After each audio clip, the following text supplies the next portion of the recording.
Good morning. Happy Wednesday, PSW staff, clients, and friends joining us. Results are in for Pride and Prejudice. Terrific. Really great work. Can't wait to show you those on for Friday, because that's gonna be great. So I'm very proud of you. Yesterday we looked at not the president, but the composer John Adams.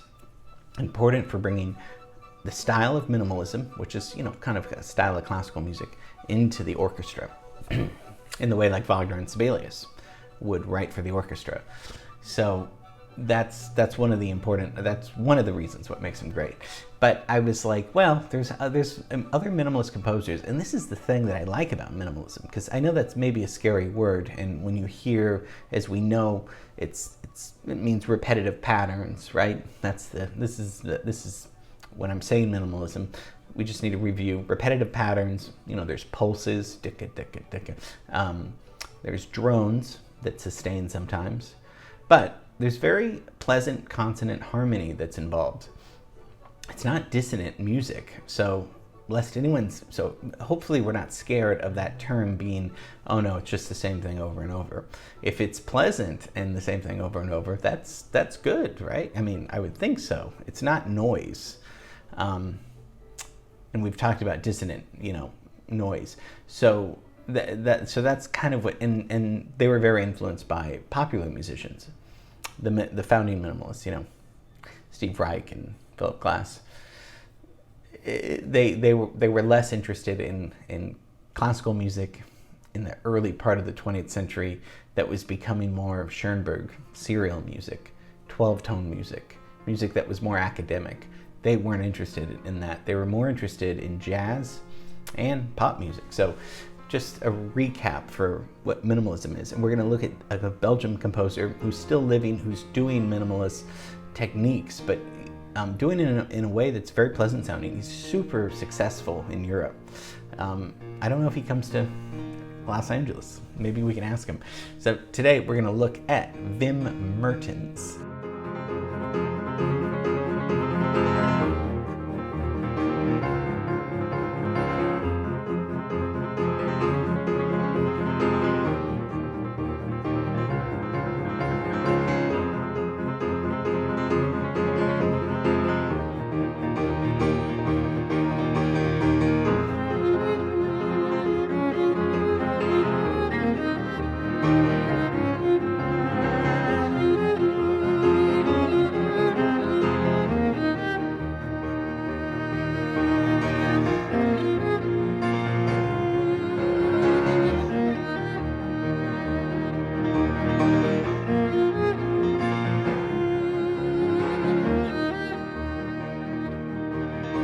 Wim Mertens, Flemish-Belgian composer, musicologist. It's something that we do in here, the study of music, the evolution of music, and a pianist, because most composers play piano, guitarist too, countertenor, which is a type of singing too, but he's 69 years old, so he's young, born in 1953.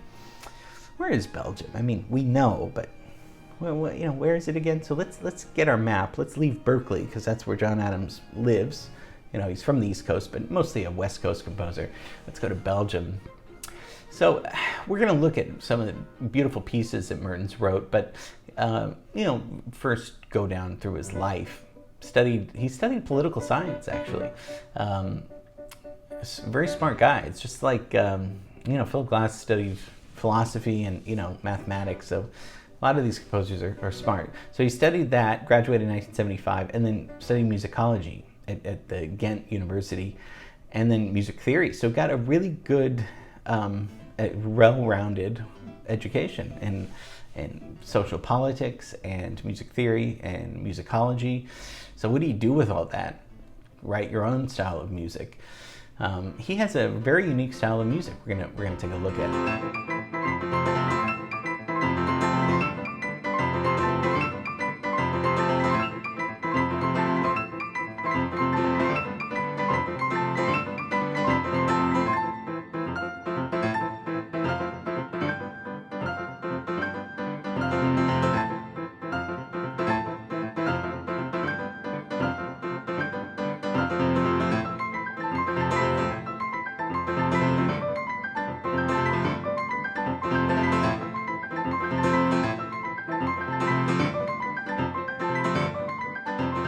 by the 80s, by the 1980s, he's established as a well-known composer, but really started avant-garde minimalism music.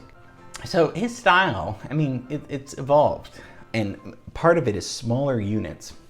I replayed the Janacek class. Janacek, I mean, and you're saying, wait, well, that was a long time ago. But part of what Janacek was good at, or not good at, but different, and Bartók too, they condensed. They made smaller units of music where it wasn't these huge, long melodies from Wagner, even from Sibelius, lush, long, melodic stuff. They're condensing it. So with Janacek, he's condensing it. Bartók's doing that. And then, jazz, big band music, 4-bar phrases, 8-bar phrases. So music's getting smaller sometimes, and we talk about that, where it's less linear sometimes.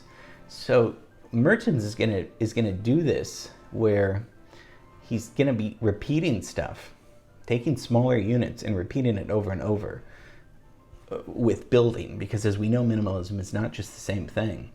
It's very subtle evolution, subtle changes sometimes.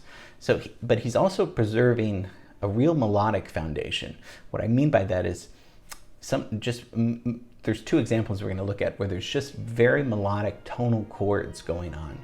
It's very simple. So within a few seconds, you're in the groove.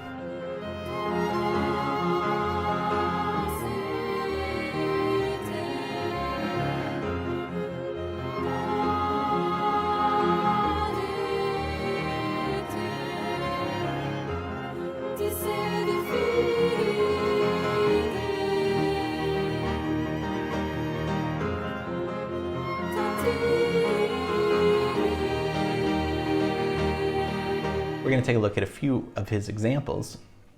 Close cover. These are just 2 chords. So we talked about chord progressions, but 2 chords. It's just a G sharp minor, but then it goes up to an A. Both of these examples we're going to look at is stepwise. Bach did this with voice leading, stepwise. But just listen to how it's just a G sharp minor to an A chord, and see how pleasant sounding that is.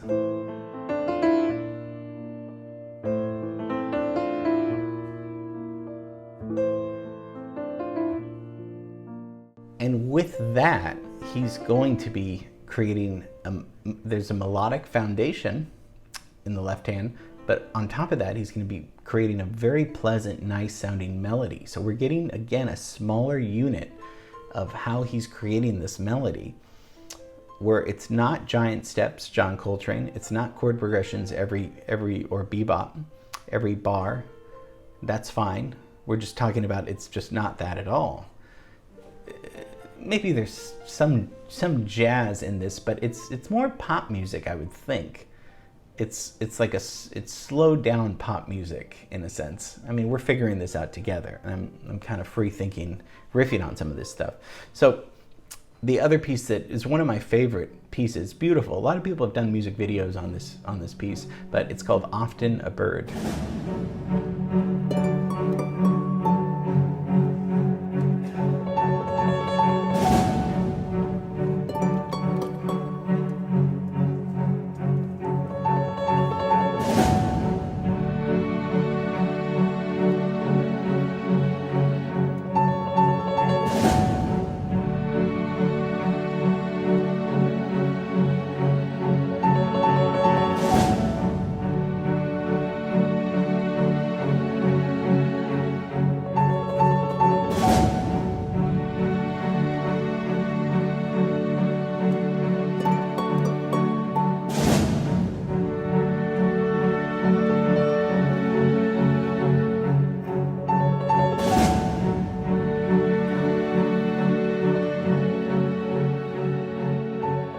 Again, mostly the whole song, it changes a little bit, but I like to, I don't want to spend the whole day just looking at it, but mostly the whole song, 2 chords again. So, and this is stepwise down. The first example we saw was stepwise up, G sharp to A. Here it's down. 2 chords, D to F sharp minor. How can you make that interesting? I mean, we looked at So What with just melodies, like 2-note melodies, and we've talked about 2-chord songs. That's fine. He's going to take the 2 chords and he's going to build upon it. How much can you build without sounding chaotic, of course? So he's D to F sharp minor, but this F sharp minor is in second inversion. That's just because the bass, the 5th, is in the bass. So C sharp is the 5th of F sharp minor. Don't worry, it's not too complicated.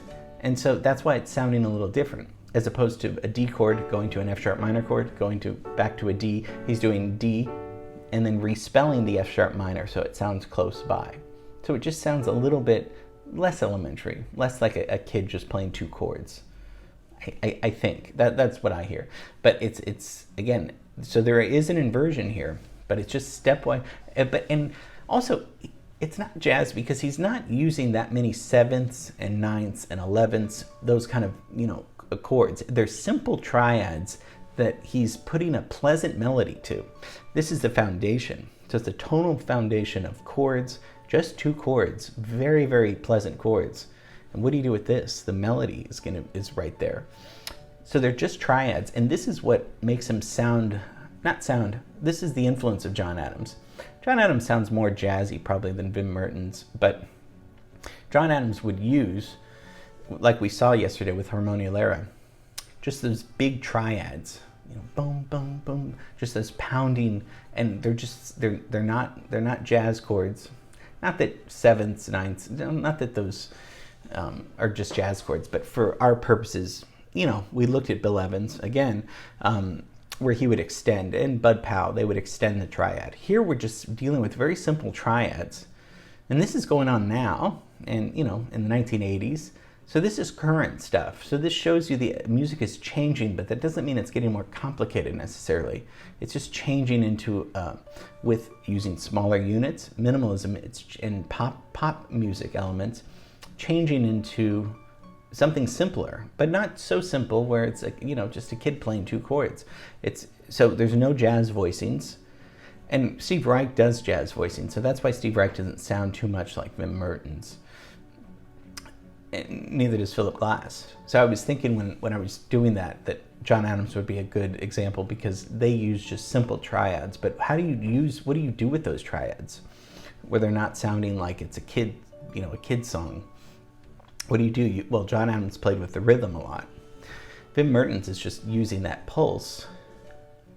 But he's going to build a very nice melodic phrases on the right hand.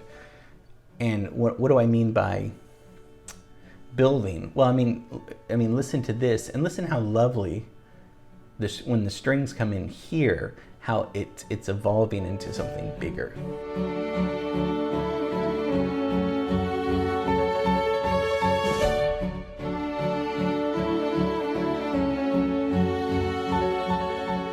Very simple, sweet line, very easy rhythm, da da da da da da da. And so, and that's just building upon something that's really lovely. So that's just a small example of what do you do after those 2 chords? Well, the melody is very simple. I mean, if we just look at it, the melody is just 4 bars. That's going to be repeating it. Starts in bar 9 if we're looking at that. But he's going to use the orchestra to build. And by building with little melodic lines, just like that string line that we heard. So a little taste of Wim Mertens. This piece in particular is one of my favorite pieces, but a lot of his music is so enjoyable and such a pleasure to share this with you. So I hope you enjoyed. He's released more than 60 albums. He's a very prolific composer and still living. So keep going, Wim. Okay, so tomorrow, little LA history, because we miss it and I miss it. And have a great rest of the day, and listen to some Wim Mertens. Okay, love you a lot. Bye.